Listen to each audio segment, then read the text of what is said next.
अगर आपकी याददाश्त चली जाए तो क्या आप किसी पर ट्रस्ट कर सकते हो? आज की हमारी मूवी द सीक्रेट ऑब्सेशन ये 2019 की मिस्ट्री हॉलीवुड मूवी है।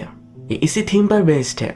वीडियो स्टार्ट करने से पहले मैं आप सबसे रिक्वेस्ट करना चाहता हूँ, आपको वीडियो अच्छा लगता है तो प्लीज़ इस वीडियो को लाइक कर दीजिएगा, कमेंट भी कर दीजिए, जिससे चैनल को बहुत सपोर्ट मिलता है। अब बिना किसी देरी के एक्सप्लेन स्टार्ट करते हैं। मूवी स्टार्ट होती है और हमारी मेन कैरेक्टर जिसका नाम है जेनिफर, ये किसी से भाग रही है। ये फोन बूथ पर हेल्प के लिए कॉल करने की भी कोशिश करती है पर कोई भी आंसर नहीं करता। जो आदमी उसका पीछा कर रहा था वो वहां भी आ गया।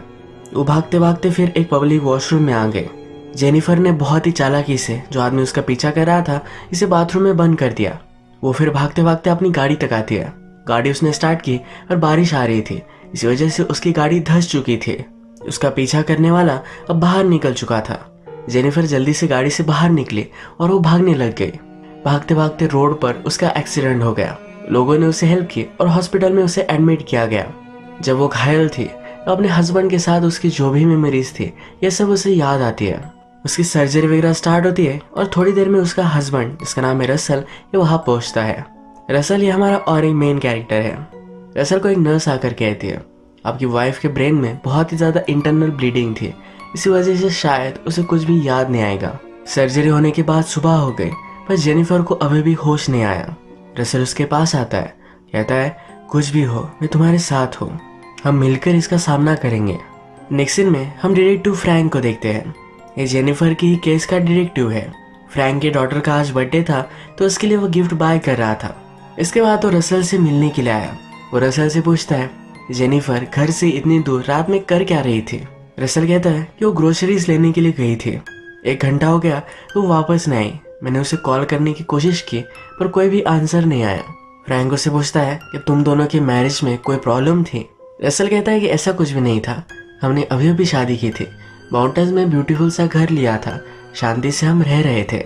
फ्रैंक जब घर पर आता है तब हमें पता चलता है फ्रैंक की बेटी की ऑलरेडी डेथ हो चुकी है। हर साल वो अपनी बेटी के लिए गिफ्ट बाय करता है और क्लोजेट में रख देता है। वो अपनी खुद की बेटी की केस सॉल्व नहीं कर पाया था, उसे बहुत ही बुरा लगता है। इसके बाद हम देखते हैं कि जेनिफर को होश आ चुका है। डॉक्टर रसल से बात कर रहे थे। उसे कहते हैं कि जेनिफर को बेसिक सी चीज़ें सब याद रहेगी, यानी कि उसके पेरेंट्स, उसका एजुकेशन वगैरह सब कुछ, सिर्फ वो तुम्हें भूल चुकी है। तुम उसकी रिसेंट मेमोरी थे, इसी वजह से ऐसा है। रसल फिर जेनिफर के पास आया। उससे पूछती है कि मैं यहाँ कैसे आई। रसल उसे बताता है तुम्हारा एक्सीडेंट हुआ था।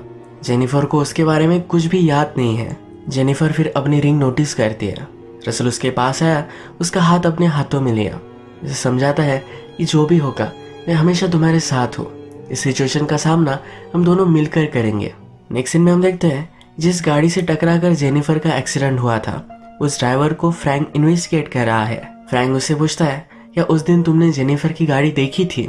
वो कहता है कि पार्किंग में एक व्हाइट पिकअप ट्रक किसी गाड़ी को लेकर जा रहा था। यानी कि फ्रैंक को यहाँ पता चलता है कि जेनिफर की गाड़ी को किसी ने गायब कर दिया है। पुलिस को लग रहा था कि जेनिफर का नॉर्मल सा एक्सीडेंट हुआ, पर अब फ्रैंक को लगता है कि जेनिफर को कोई मारने की कोशिश कर रहा है।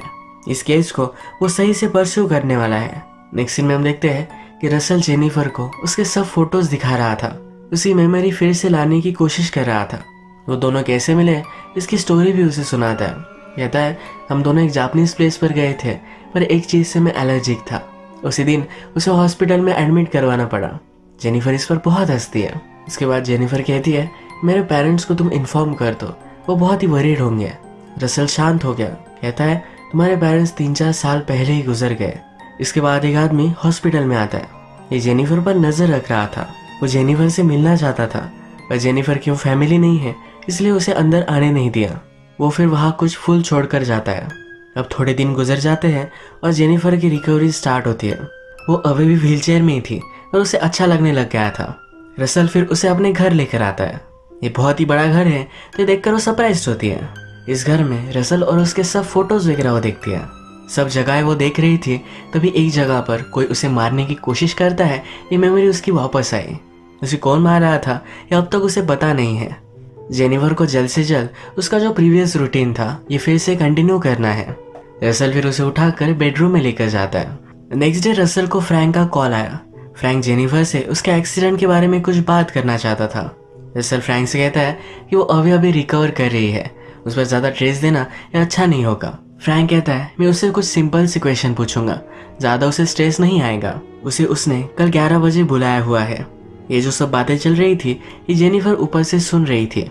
जब वे डिनर करते हैं तो इसके बारे में जेनिफर रसल से पूछती है कॉल किसका था। रसल कहता है कि बहुत दिनों तक मैंने छुट्टी ली थी, इसलिए ऑफिस से कॉल आया हुआ था। जेनिफर पूछती है क्या मेरे ऑफिस से कुछ भी कॉल नहीं आया। रसल कहता है कि तुम अब काम नहीं करते, हम दोनों फैमिली स्टार्ट करने वाले थे, तुम्हारा घर पर रहना एक अच्छा सोल्यूशन था, तुम्हें भी यहाँ रहना बहुत ही अच्छा लगने लगा था। जेनिफर को यह सब बातें अजीब लगती है। उसके पेरेंट्स की डेथ हो चुकी है, वो जॉब भी नहीं करती है। उससे पूछती है क्या हम खुश थे। रसल कहता है ऑफ कोर्स हम खुश थे। जेनिफर भी बोलती है कि मेरे फ्रेंड्स तो होंगे। रसल कहता है कि तुम्हारे बहुत सारे फ्रेंड्स हैं, तुम्हारी एक बेस्ट फ्रेंड है जो हवाई गई हुई है, जब वो वापस आएगी तब उससे तुम बात करना। हमने प्रीवियसली देखा था कि जेनिफर के बारे में कोई आदमी इंक्वायरी कर रहा था।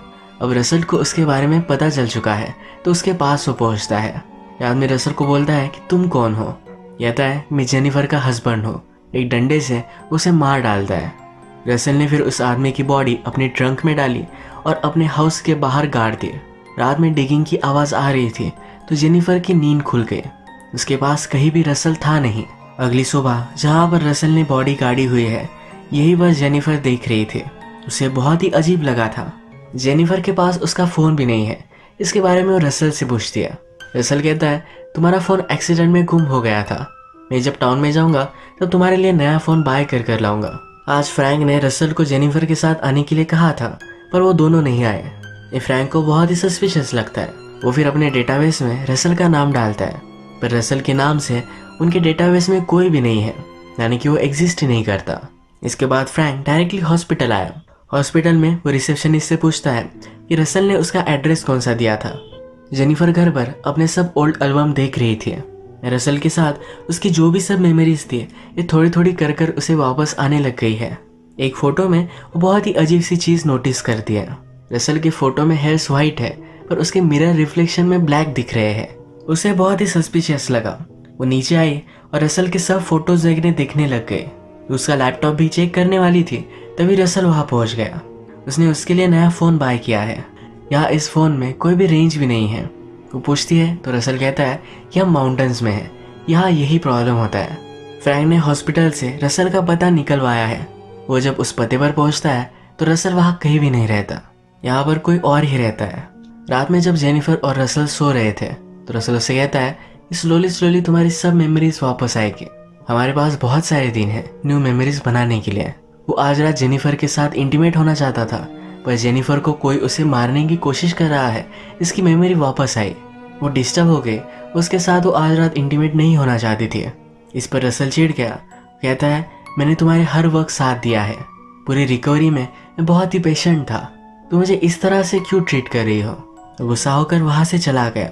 बाद में हम देखते हैं कि रसल ने जेनिफर के बेडरूम में भी कैमरे लगाए हुए हैं, तो क्या कर रही है क्या नहीं ये सब वो देख सकता है।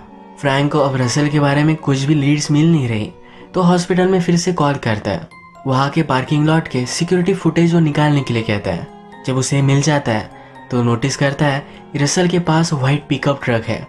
ये वही ट्रक है जिसने जेनिफर की गाड़ी को गायब किया था।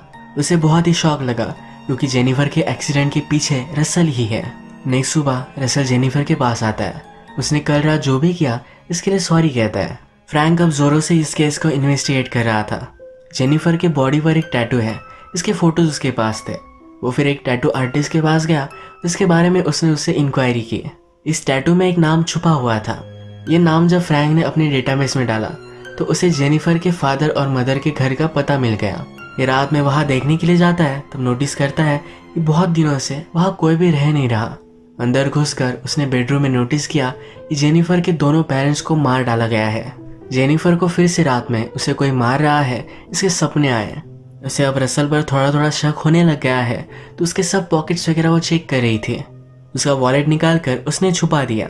रसल जब घर से बाहर निकला तो वो नोटिस करती है रसल ने घर को बाहर से बंद कर दिया है। जेनिफर ने फिर एक पिन से अपना डोर अनलॉक किया। वो नीचे गई और रसल का लैपटॉप उसने चेक किया। इस लैपटॉप में वो उसके साथ फोटोज देखती है। इसमें उसे पता चलता है जिस आदमी के साथ वो रह रही है उसका हस्बैंड रसल है ही नहीं, उसका हस्बैंड तो कोई अलग था। जिसके साथ वो रह रही है वो एक्चुअल में उसके साथ ऑफिस में काम करता था। उसने जेनिफर के हस्बैंड के फोटोज में अपना फेस मैच कर दिया था। इसके पैरेलल की सीन में हम देखते हैं कि फ्रैंक भी जेनिफर के ऑफिस में पहुंच चुका है। वहां का एक एम्प्लॉय जेनिफर के बारे में उसे सब कुछ बता रहा था। उनके ऑफिस की फोटो उसने नोटिस की और फ्रैंक को पता चल गया कि ये सब क्या चल रहा है। उसे यहाँ से जेनिफर के साथ जो रह रहा है उसका नाम रायन है, ये भी पता चला। जेनिफर बहुत ही डर गई थी और अब वो यहाँ से बाहर निकलना चाहती थी। उसके मोबाइल में कुछ भी रेंज नहीं थी। उसने अपने मोबाइल को खोला तो उसका सिम का स्लॉट ही जला दिया गया था। वो जब चलते चलते गार्डन में आई तो एक आदमी की बॉडी भी उसे मिल गई। अचानक से रायन वहां पहुंच गया था और उसने जेनिफर को बेहोश कर दिया। वो फिर जेनिफर को उसके बेडरूम में ले जाकर उसके पैर बांध देता है। उसे कहता है कि तुम अपनी मेडिसिन लो, अच्छे से रेस्ट करो, सब कुछ ठीक हो जाएगा। रायन कुछ ग्रोसरीज लेने के लिए सिटी में आया हुआ था। वहां पर उसे हॉस्पिटल की नर्स मिली। नर्स रायन से कहती है कि जेनिफर का रूटीन चेकअप था, इसके लिए तुम आए ही नहीं। रायन उसे इग्नोर कर जल्दी से वहां से चला जाता है। घर पर जेनिफर बंधी हुई थी। उसने अपने आप को फ्री करने की कोशिश की और फाइनली वो सक्सीड हो गई। वो जल्दी से अपनी गाड़ी तक पहुंचती है। वहां उसे उसका फोन भी मिल गया। वो बहुत ही लेट हो गई और रायन वहां पहुंच चुका था। जेनिफर की गाड़ी के ट्रंक में हम उसके हस्बैंड की बॉडी देखते हैं, यानी कि रायन ने रसल को मार डाला है। ऑफिस से फ्रैंक ने अब रायन का पता निकाला और वो नीचे आ चुका है। फ्रैंक आसपास सब चीजें नोटिस करता है और जेनिफर की गाड़ी भी उसे मिल जाती है। जेनिफर ने फ्रैंक का आवाज सुना तो वो भी नीचे उसकी हेल्प मांगने के लिए आ रही थी। फ्रैंक ने जेनिफर को नोटिस किया, तभी रायन ने फ्रैंक को बेहोश कर डाला। रायन फिर से जेनिफर को धमका रहा था। जेनिफर उससे पूछती है, तुम हो कौन? रायन बोलता है कि मैं तुम्हारा हस्बैंड हूँ, जितनी जल्दी तुम्हें बात समझ जाओ उतना ही तुम्हारे लिए अच्छा होगा। जेनिफर के पैर पर चोट है, इसे उसने जोर से दबाया, यानी कि वो कहीं भी ज्यादा मूव नहीं कर पाए। रायन जेनिफर को बेडरूम में बांध देता है। उसे कहता है, तुम्हें कोई आइडिया भी नहीं है तुम्हारे लिए मैंने क्या क्या किया है। जेनिफर कहती है कि प्लीज ऐसा मत करो, मुझे मरना नहीं है। रायन कहता है कि ये सब अब हमारे हाथ में नहीं है। वो कन्फेस करता है कि वो हमेशा जेनिफर से प्यार करता था। जब रसल के साथ वो रिलेशनशिप में थी तो हमेशा उन पर वो नजर रखता था। जेनिफर को क्या पसंद है क्या नहीं ये सब उसे मालूम था। तुम्हें हमेशा मेरे साथ ही रहना चाहिए था। जब तुमने उससे शादी कर ली तो उसकी डेथ ही मेरे लिए एक वे था। रायन ने फिर रसल को मार डाला, पर जेनिफर ने उसे नोटिस कर लिया था। वो उसे मारने के लिए उसके पीछे था। तभी जेनिफर का एक्सीडेंट हो गया। अब रायन जेनिफर को भी मार डालने वाला है। रायन ने फ्रैंक को बेहोश कर एक रेफ्रिजरेटर में डाल दिया था। थोड़ी देर में रायन को होश आ गया। जेनिफर रायन से कहती है कि अगर तुम मुझे इतना प्यार करते थे तो कभी कुछ बताया क्यों नहीं? रायन कहता है, रसल हमेशा हमारे बीच में आ गया। जेनिफर उसे समझाती है, कहती है कि प्यार करने में टाइम लगता है। वो भी रायन से कुछ टाइम मांगती है। वो कहती है कि मैं थर्स्टी हूँ, मेरे लिए कुछ लेकर आओ। रायन जब नीचे गया तो जेनिफर ने आसपास एक लाइटर ढूंढा। इस लाइटर से उसने रोप्स जला दिए। रायन जब रूम में आता है तो जेनिफर उसके सर पर वार करती है। उसे रूम में लॉक कर नीचे आ जाती है। वो वहां से भाग रही थी। रायन ने भी दरवाजा अब तोड़ दिया है। वो जेनिफर के पीछे भी जाता है। जेनिफर उसे मारने की फिर से कोशिश करती है तो इस बार फेल हो जाती है। रायन ने उसे पुश किया और वो घायल हो गई। वो उसे गन से मारने ही वाला था तभी फ्रैंक ने आकर उसे बचा लिया। रायन और फ्रैंक में फाइट हुई। जेनिफर के पास गन आ गई थी तो इसी गन से उसने रायन को मार डाला। अब इसके बाद हम देखते हैं कि फ्रैंक और जेनिफर ये दोनों अपनी लाइफ के साथ मूव ऑन कर गए हैं। फ्रैंक की बेटी का केस वो खुद सॉल्व नहीं कर पाया तो जेनिफर को बचाकर वो अब मूव ऑन कर सकता है। एक नई सिटी में एक नई लाइफ वो स्टार्ट करने वाला है। लास्ट में एक दूसरे से मिले और गुड बाय कह रहे थे। रसल ने जेनिफर के लिए एक नोट लिखा था। ये नोट फ्रैंक को उसके ऑफिस में मिला। वो जेनिफर को दे देता है।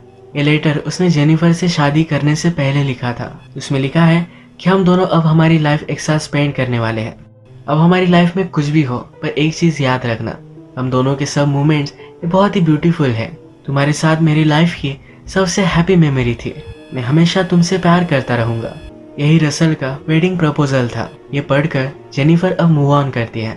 इसी तरीके से मूवी एंड होती है। अगर आपको वीडियो अच्छा लगा तो प्लीज इस वीडियो को लाइक कर दीजिएगा। मैं बहुत सारी मूवीज लेकर आता रहता हूँ तो प्लीज चैनल को सब्सक्राइब कर दीजिए। बेल नोटिफिकेशन आइकॉन दबाना भी मत भूलिएगा। हम फिर से मिलेंगे और एक न्यू मूवी के साथ। तब तक के लिए थैंक यू और आप अपने आप का ख्याल रखिए।